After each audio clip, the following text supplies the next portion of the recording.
Welcome to Mike Ferry TV. It's nice to be with you. You've had some good programming for the last few weeks.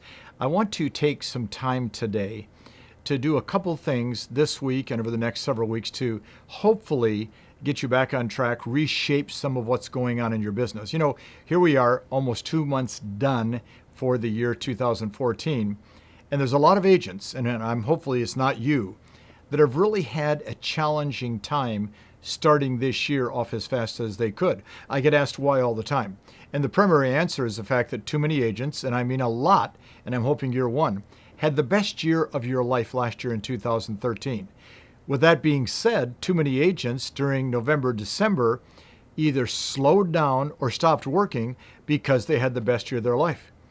And then because the Christmas holiday and New Year's holiday was very, very exciting for everybody, too many agents didn't start back to work until the third week of January, which means, in essence, a lot of agents lost 3 months of momentum very quickly, November, December, January.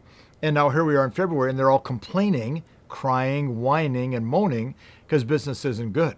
Well, it's not good because, see, you've missed one 90-day cycle of the course of the year. You and I both know that real estate revolves around 90-day cycles.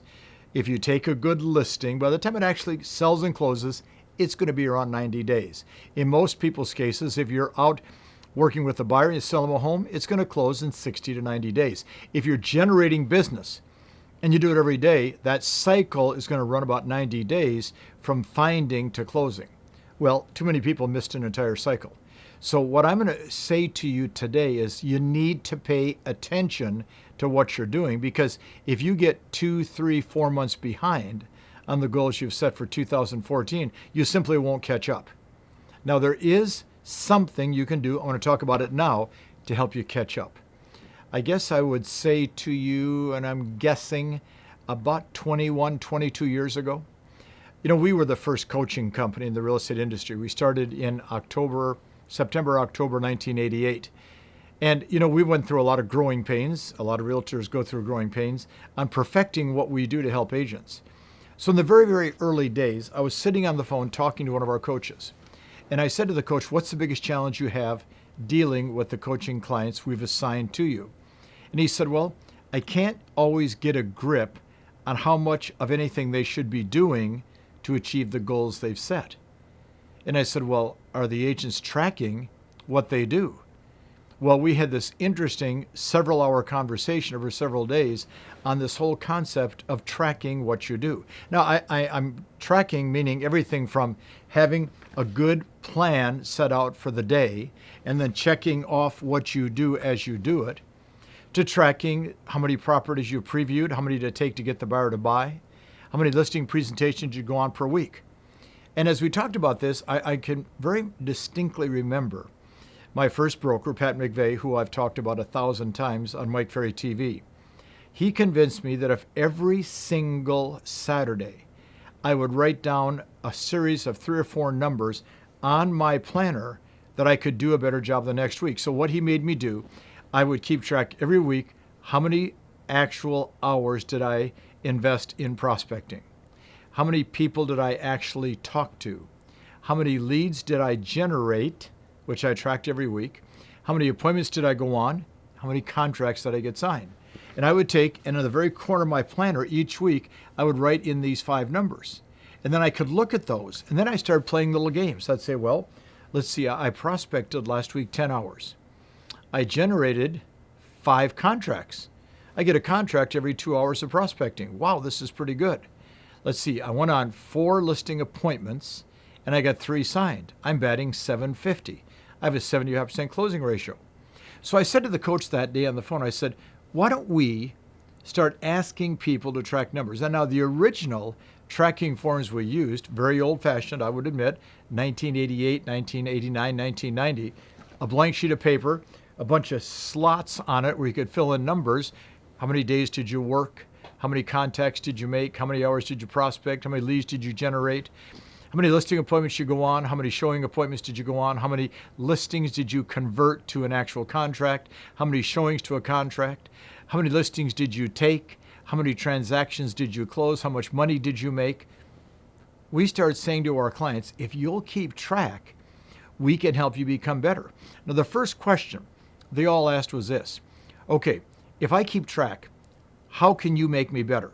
And the answer lied in the fact that we would simply start dividing their numbers into each other. For example, okay, they prospected 6 hours, they made 10 contacts per hour or 60 contacts, and they generated 2 leads. Well, I would divide that up. Okay, for every 30 contacts, you generated a lead.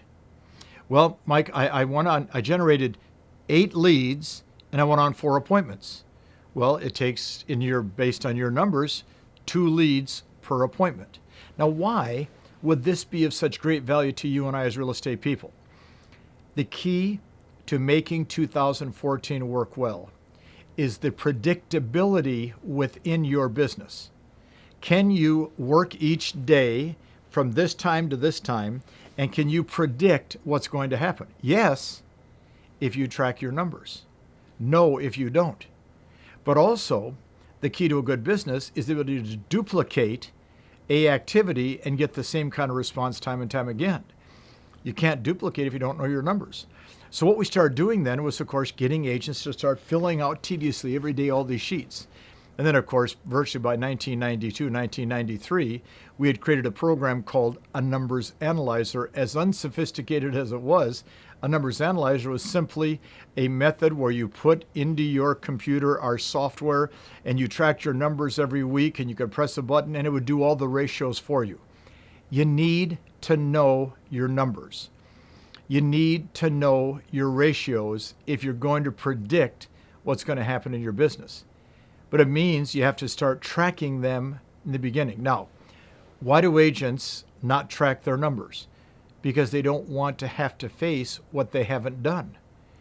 If you haven't done anything all week, you don't want to write down, well, 0 hours of prospecting and 0 leads and 0 contacts and 0 appointments. You're not going to do that. So what do agents do? They say, oh, I don't believe in tracking numbers. I don't need to know that kind of stuff. When the truth is, it is what, now watch this. You can go in any major hotel in any major city, and at 8 o'clock the next morning after the hotel's been open the day before, the general manager has a sheet of paper that says how many rooms were occupied, the average price they paid for the rooms, how many meals were served in the restaurants, how many were served in the convention facilities.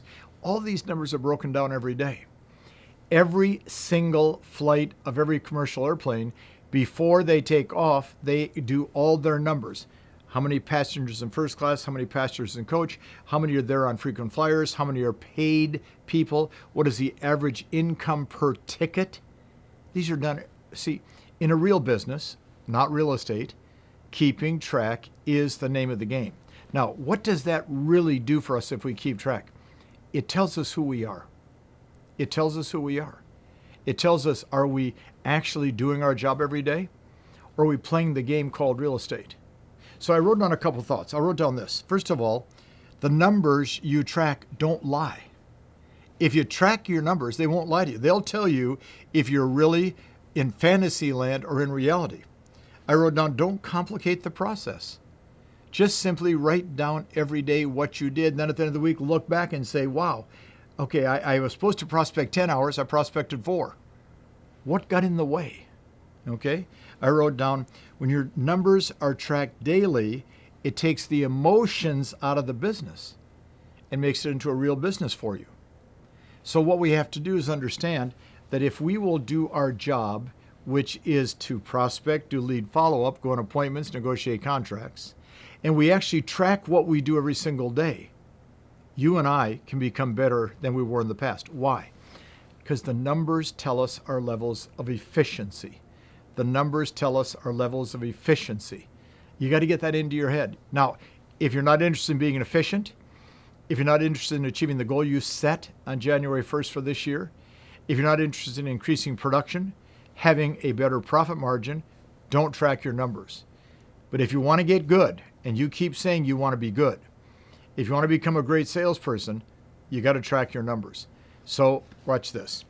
Hours prospected, contacts made, presentations made, listings taken, listings sold, buyers, sales, and closings.